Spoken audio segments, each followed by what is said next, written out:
urban environment. The program seeks to transform various redevelopment projects, delivering a total of 625 housing units, which is currently at different stages of completion. To date, 195 housing units have been completed at Roman Ridge, Laboni, and Latebi Okoshi, and allocated to public servants.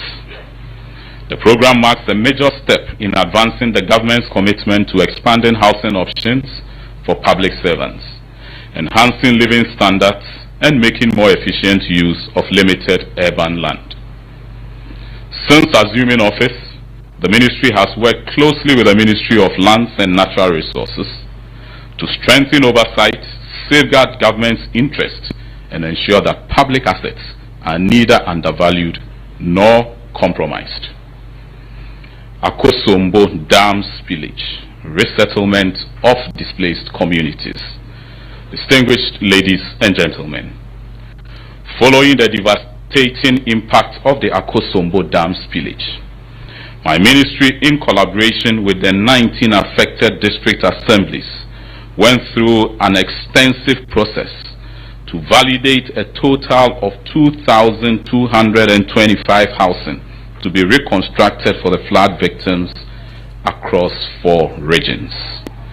Phase 1 of the resettlement efforts consists of 1,010 housing units within the 3 critical impact zones, namely North Tong, Central Tong, and South Tong districts in the Volta region. Site mobilization and construction activities are currently active in 8 locations across the 3 districts, with 251 housing units ongoing at various levels of completion. Greenville District Housing Program.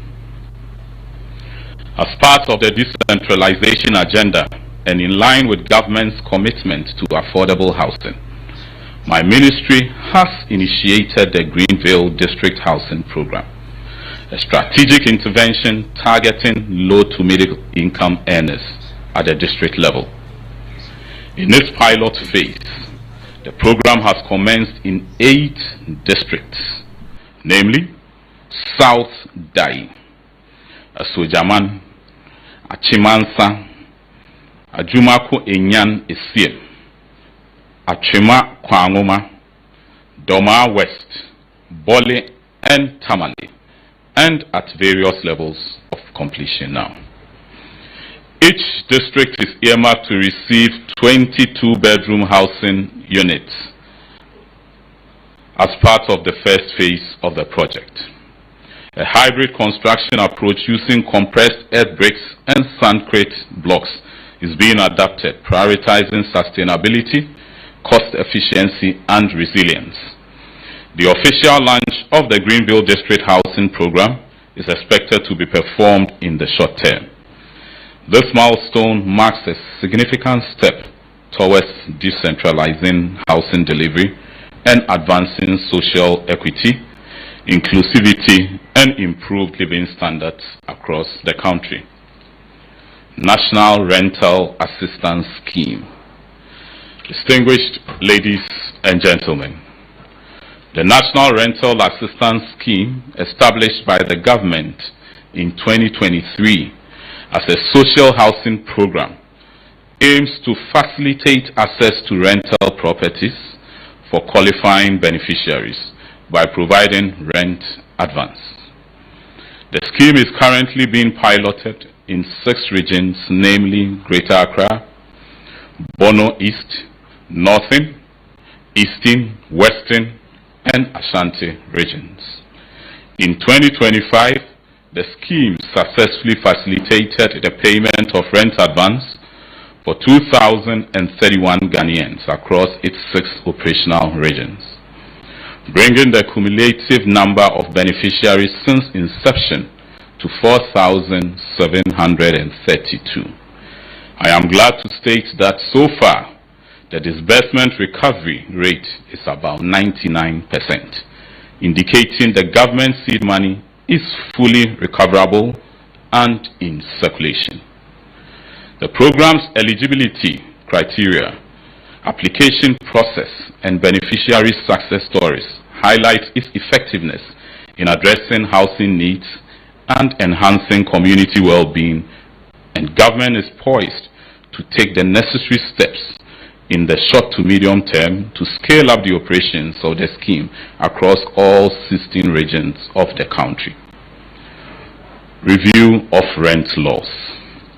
Distinguished ladies and gentlemen, recognizing the critical role of rental housing in national development, my ministry continued the review of the Rent Act 1963, Act 220, and the Rent Control Law 1986, PNDC Law 138. These reforms aim to modernize outdated legislation, eliminate regulatory bottlenecks, and incentivize private sector investment into rental housing. In rental housing, key priorities include maintaining tenant protections, especially for low-income and vulnerable groups, while also regulating hostel accommodations fees across the country. Towards the end of the year 2025, the National Rent Dialogue was organized to validate and streamline the proposed amendments. The ministry taking the necessary steps to resubmit the revised bill to Cabinet and subsequently Parliament for consideration and approval. The water subsector, water resources management. Distinguished ladies and gentlemen, Ghana's annual renewable water resources are estimated at approximately 54 billion cubic meters, with over 70% of this volume sourced from the Volta Basin, shared among 6 riparian nations, including Ghana. However, per capita renewable water availability has been on a steady decline from approximately 3,000 cubic meters per person per year in the 1960s to about 1,650 cubic meters as at today. This figure falls below the United Nations threshold of 1,700 cubic meters, indicating parts of the country are already experiencing water stress situation. Despite the abundance of natural water resources, Ghana continues to face significant and multifaceted challenges that hinder sustainable water resource management. These include 1. Climate variability such as erratic rainfall, drought, and flood have become more intense and frequent. Illegal mining, commonly referred to as galamsey, continues to pollute our rivers and threatens our ecosystems. Deforestation and poor land management practices continue to degrade our watersheds.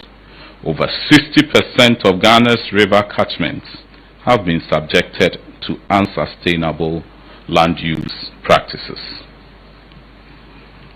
Inadequate enforcement of regulations, overlapping institutional mandates, limited resources, and lack of real-time data do hamper coordinated interventions and further compound our challenges. Uncontrolled urban sprawl, which has led to the encroachment of wetlands, riverbanks, and recharge zones. Borehole drilling, largely unregulated, is depleting aquifers, while industrial expansion often disregards effluent control measures.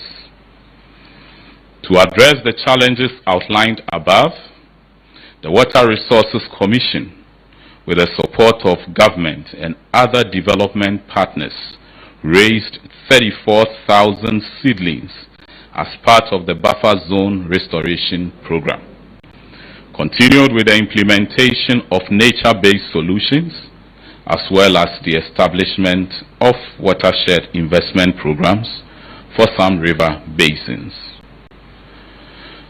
The Commission has also adopted the bottom-up approach of water resources management by establishing local water governance systems where riverian communities are directly engaged to support the management of our water resources.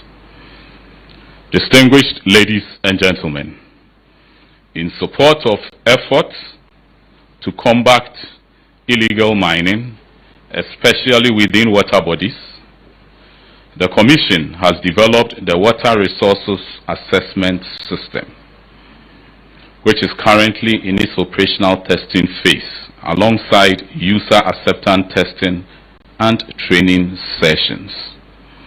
The system will be linked with the Mining Cadastre Administration System of the Minerals Commission to enhance government's vision of streamlining the permitting and licensing process for small-scale mining while reducing the turnaround time.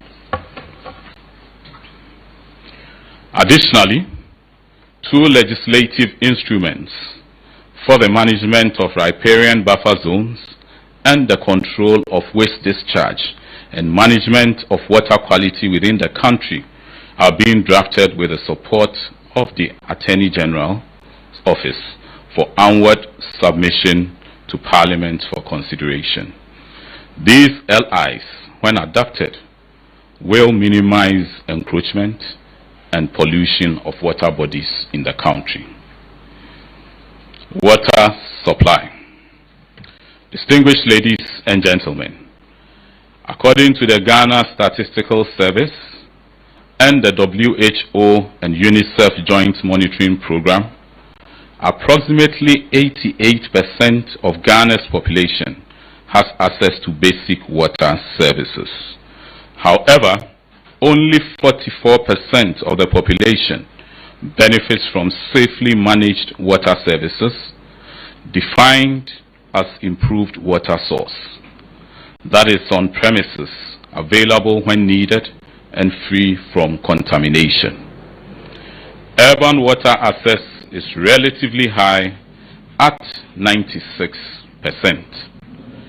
whereas rural areas report an average of 74%, with certain regions experiencing access rates as low as 42%. It is important to note that these figures include communities where service is often intermittent and unreliable.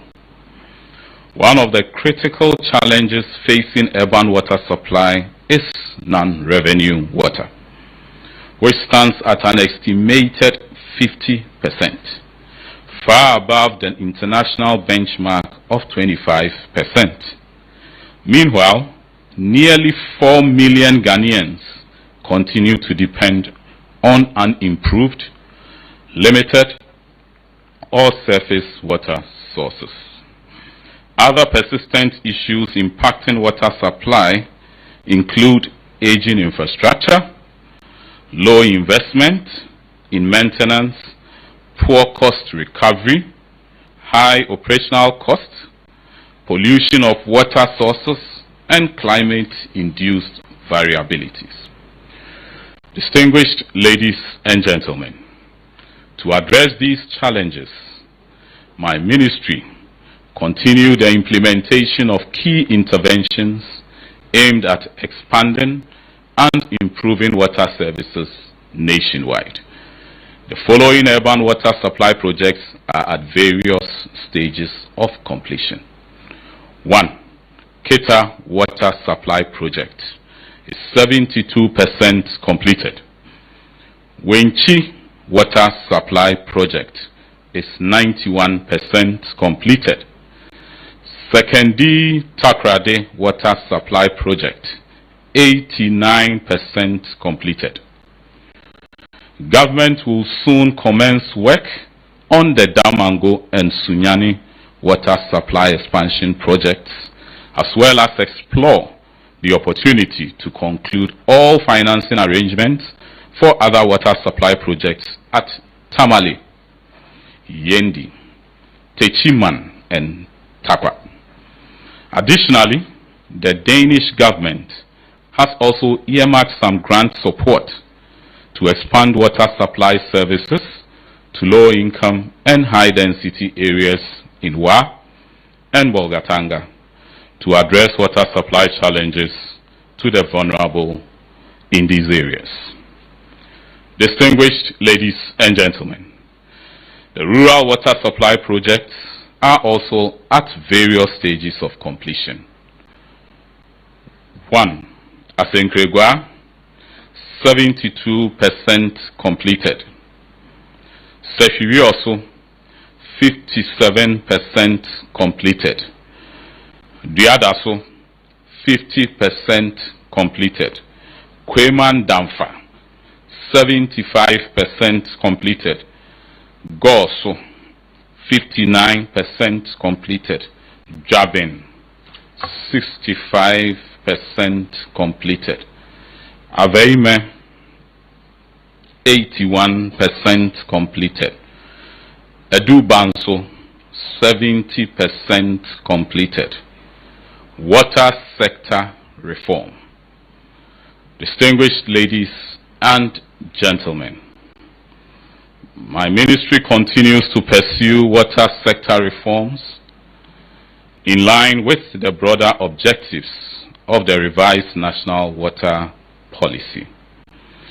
Studies are currently ongoing to define clear and sustainable pathways aimed at strengthening institutional coordination, improving service delivery, and enhancing financial sustainability. Distinguished ladies and gentlemen, in conclusion, in the face of resource constraints, the Ministry of Works, Housing and Water Resources remains resolute in its commitment to deliver transformative policies, programs and projects that positively impact the lives of Ghanaians as we confront the complex challenges of infrastructure, development, and environmental sustainability. We urge all stakeholders, both state and non-state actors, to adhere strictly to planning regulations, promote responsible development practices, and demonstrate improved civic responsibility. Let us reaffirm our shared commitment to building a resilient, inclusive, and forward-looking Ghana. On behalf of the ministry, I extend my deep appreciation to all partners and stakeholders for your continued support. We remain dedicated to creating infrastructure that meets today's needs while laying a solid foundation for future generations. May God bless us all. Thank you.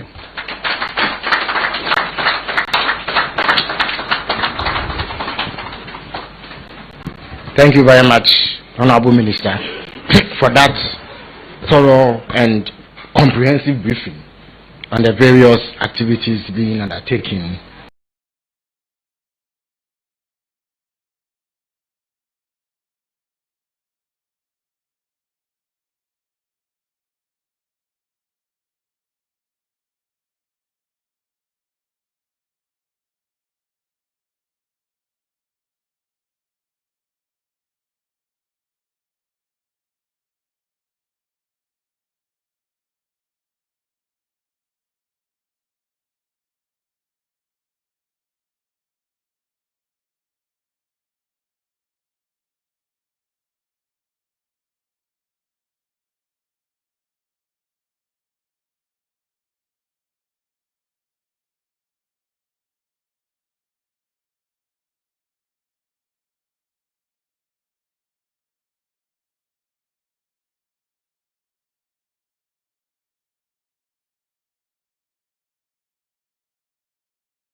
by your ministry.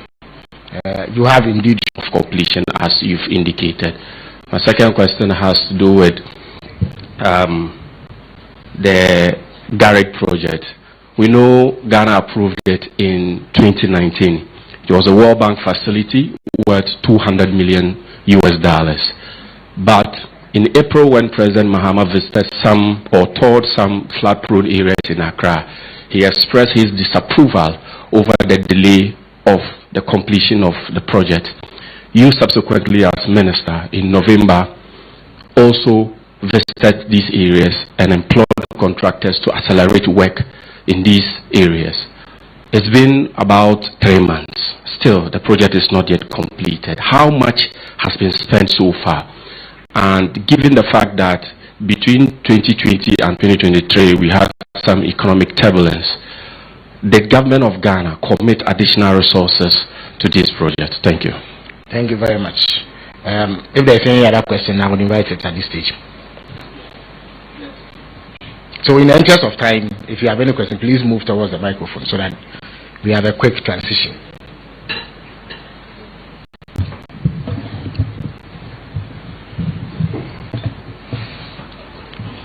Komla Creature is my name. I work for TV3. All right. My question is two, actually. The first one is the previous administration introduced a rent assistance scheme on to most people, but we haven't really heard much about it. Can you apprise us with what has been done so far and the benefit it brought to Ghanaians, and if it's still running, how much has been expended so far with regards to the rent assistance? If I didn't know better, I would have said that you just came in, because I heard the minister clearly outline what has been done. But for your benefit and for the benefit of those that may not have heard him, he will reiterate what has been done. So that will be withdrawn? Yes. No, it's okay. It's okay. Don't worry. It's not okay. I won't disallow it. Maybe there are those who may not have followed him, but so the other bit has to do with the ravaging of the sea in the Ketu South constituency. I mean, it's become a topical issue. We've seen some work being done. Recently, we've seen a contractor move to site. What is the state of work, and also what are the plans for the rest of the coastline? Because once it moves from one side, it goes to the other side. What's the plan? Is it the intention to have sea defense right from the very start to the end of the coastline? Again, I believe the minister spoke about that, but he will reiterate it for your benefit. Yes, no problem. Thank you. My name is Kester. I write for the Daily Graphic. First one is something that really bothers me. If you're driving towards Accra from broadcasting area, there is some particular parts around SCC that floods all the time during the rainy season. I don't know if it's a ritual that we enjoy seeing or if we can actually do something about it. So I wanted the minister to tell me if it's come to his attention and if he has something he wants to do about repeat the area you are describing. Around SCC, if you are driving from Kaswa to Accra, on that stretch. Yeah. All right. Okay. And then my second question is about water. I heard him talk about water resources, and I didn't hear him speak about Galamsey in relation to water resources. Oh, I believe he did. I believe it. But then we ask the question. Yes. Okay. But then I wanted to know how much Galamsey has interrupted our water supply. All right. If we can really get concrete figures, and if the water we are consuming is healthy, how assured are we that it's not infested with heavy metals and mercury and all of that? Because it's become a concern around the world. Right. But then, this is also about water. Teshi and its environs have been having some rationing, and there's been a lot of talk. Every time the water resource spokesperson speaks, he apologizes and then urges the people to have patience. I wanted to know if there are really real concrete steps being taken, and if the ministry can appraise us on those steps being taken in relation to water rationing in Teshi and Nana Chrome, they are complaining they don't have water and all of that. So if you can tell us about water, especially urban water supply. Thank you. Thank you very much. Minister, good afternoon. Akosia Autry here from City FM. I have 3 questions to ask. So first of all, as a member of the Presidential Anti-Flood Task Force, I heard you mention initiatives that you've taken, aerial recce, to identify flood-prone areas and approximately some 1.76 kilometers of storm drains under the flood control program that have been constructed. My question is, how much has been invested so far in dealing with flooding since you assumed office? My second question is, given the scale of the complexity of water sector and then the works and housing as well, in your own view, do you think that these 3 sectors should be put under one ministry? And then 3, there are increasing calls for Chinese investors to enter Ghana's real estate sector to boost competition and to ease the high prices. So I want to find out, what is your take on this? Do you encourage Chinese investors into this sector? Thank you. Thank you very much.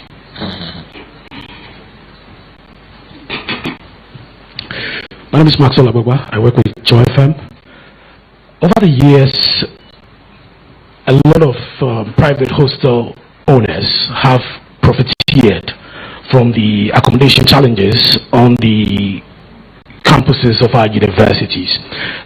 Sometime last year at the annual New Year School, President Mahama talked about a 10,000 bed capacity which is in the offing to mitigate the situation, especially on the University of Ghana campus. The minister talked about amendment to the rent control law and in the Rent Act to regulate that hostel accommodation space, which I believe would also mitigate the situation. I want to find out from him what rent setting guidelines will be introduced, what controls, what ceilings will be introduced. And then my second question, anytime we talk about affordable housing projects, a lot of people ask, how affordable are they going to be? I want to find out what measures are being taken to ensure that higher income earners and speculative buyers do not capture the affordable housing units that we are putting up. Thank you. Thank you very much. So, Honorable Minister, you may answer these questions, after which we'll come back for a final round before we wrap up. Thank you very much.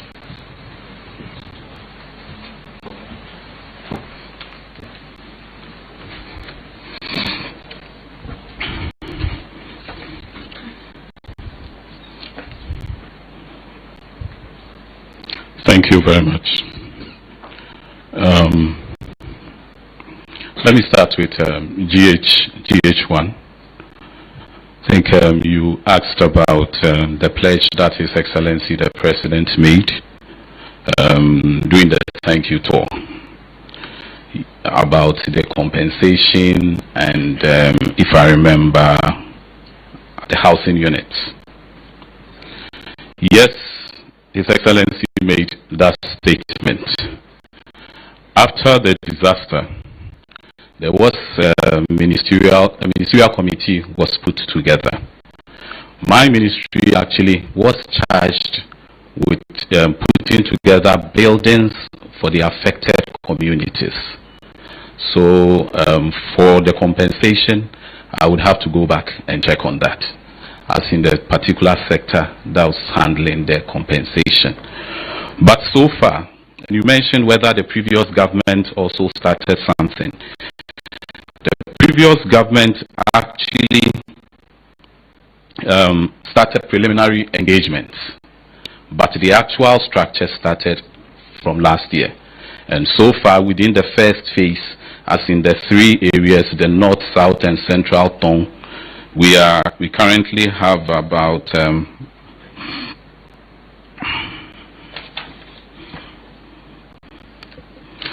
251 housing units currently at various stages of completion.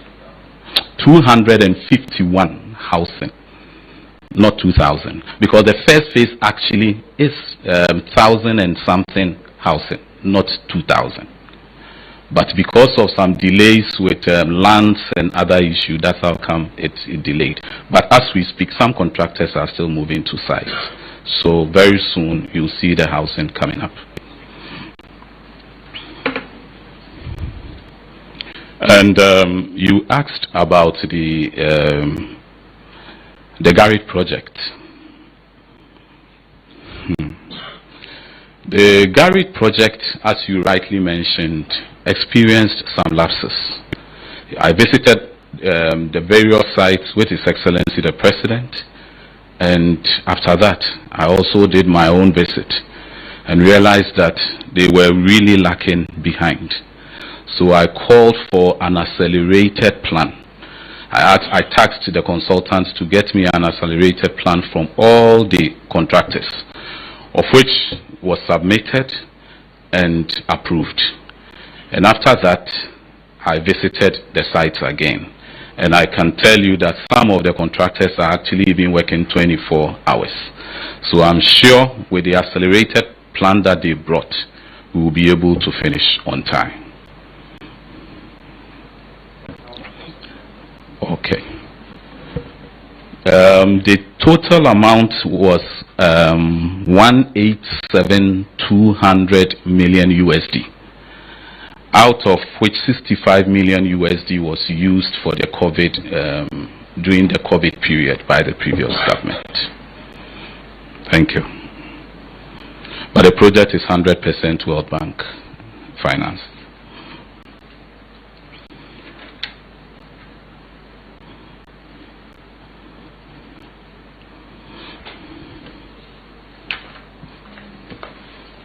I think TV3. Pardon?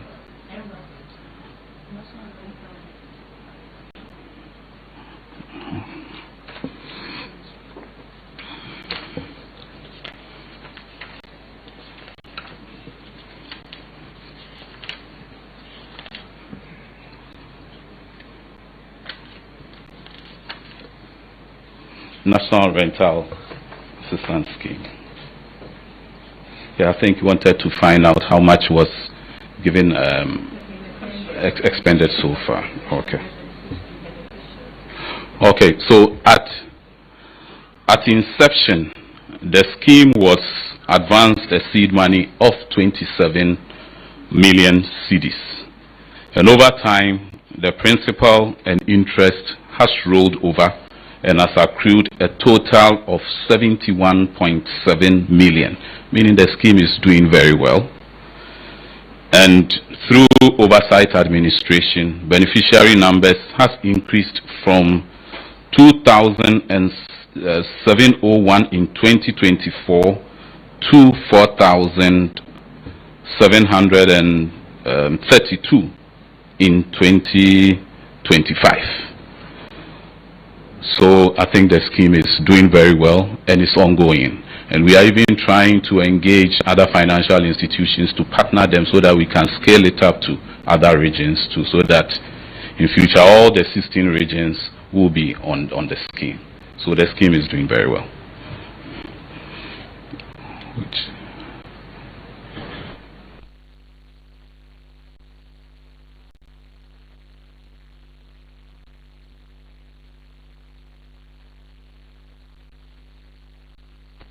Okay, SCC flooding.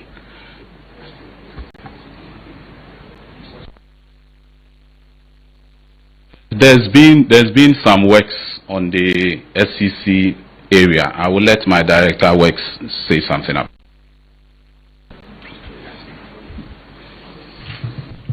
And SCC Kaswa, work is ongoing. So upon completion, that flooding will cease. Ongoing by Quaymont, the contractor. Come again. Okay. We are constructing drainage from how do you call it? More how do you call it? West is Mall, yes. Down to Atal. I don't know if people knows there. There's a big drain there. So now we are around just after the traffic light. So after completion, the challenge will cease. Yes, so that is it.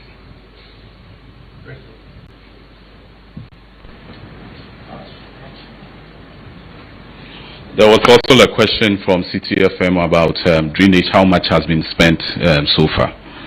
In 2025, government allocated about 30 million Ghana cedi. And out of the 30 million Ghana cedi, we undertook some interventions, namely Abeka Aigbe Town, Weja SCC, that's what you just spoke about, Okere in the eastern region, London Bridge in Cape Coast, and Kaswa Millennium City in the central region. I'm sure when we mention Kaswa, people think Accra, but central region. Which Chinese investor? Okay. Yes, I will even rush for them. Why am I saying that? I'm sure from my script we all realize, I mean, we heard what I said, the housing deficit that we have in this country. And if you have a president like we have, who will meet me on the roadside and say, Ken, are you people trying to reduce the housing deficit? And Chinese people are coming in, who am I to say no? No, I wouldn't say that. Recently I was even in Turkey, and I actually called for investors because I met the Contractors Association over there. I even asked them that they should come. But yes, we will not just receive them. We will look at the source of the funding of the project, and we will also guide them based on our built standards and our built laws. We use that one to guide them, not just that they can just flood in, because we also have to think about Ghanaians. But we will receive them because we need more people to enter into the built market, because that is the only way rent can also come down, because now rent is going up because we don't have a lot of houses. But if we have a lot, then rent will definitely go down, so we will receive them.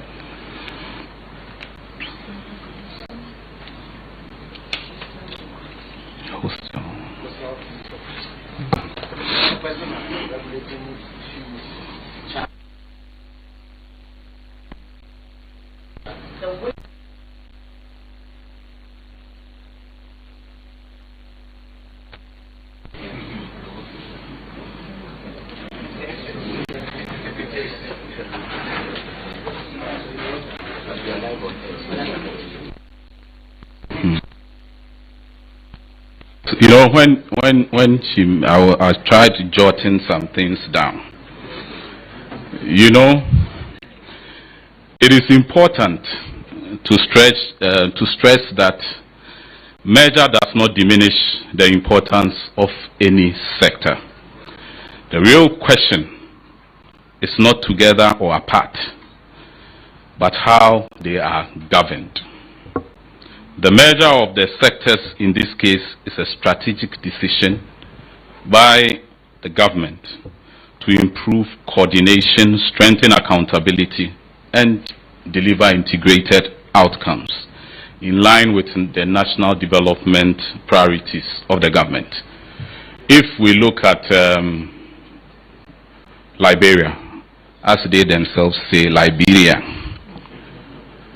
the Ministry for Public Works has roads as part, housing as part, and energy, other institutions as part. And when you look at Paul Kagame, His Excellency Paul Kagame's country too, there are a lot of mergers with these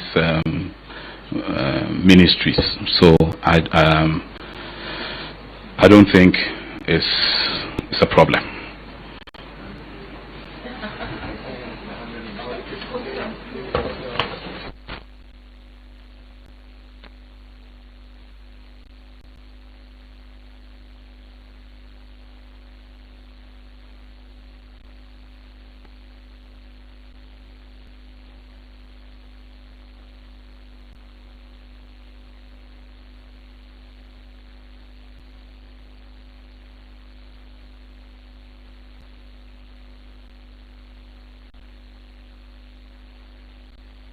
I mentioned earlier on, the rent bill, when enacted, will establish an independent rent assessment committee comprising of key stakeholders to ensure fair, transparent, and equitable determination of rent levels, including hostels. But however, the management of the hostel facilities doesn't fall under my ministry. That falls under Ministry of Tourism. But the fees that they charge, that is what falls under my ministry. And that is what the rent bill will be checking, to ensure that high fees are not charged as far as hostels are concerned.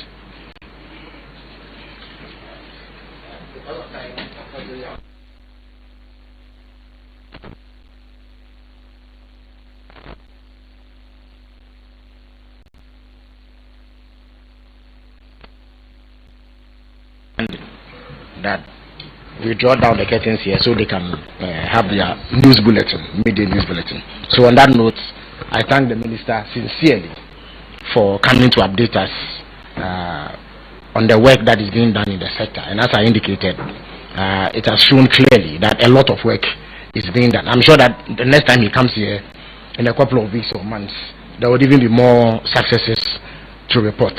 So thank you all for coming, and see you next week when all things being equal, we'll have the local government minister to brief us on performance under his sector. Thank you very much.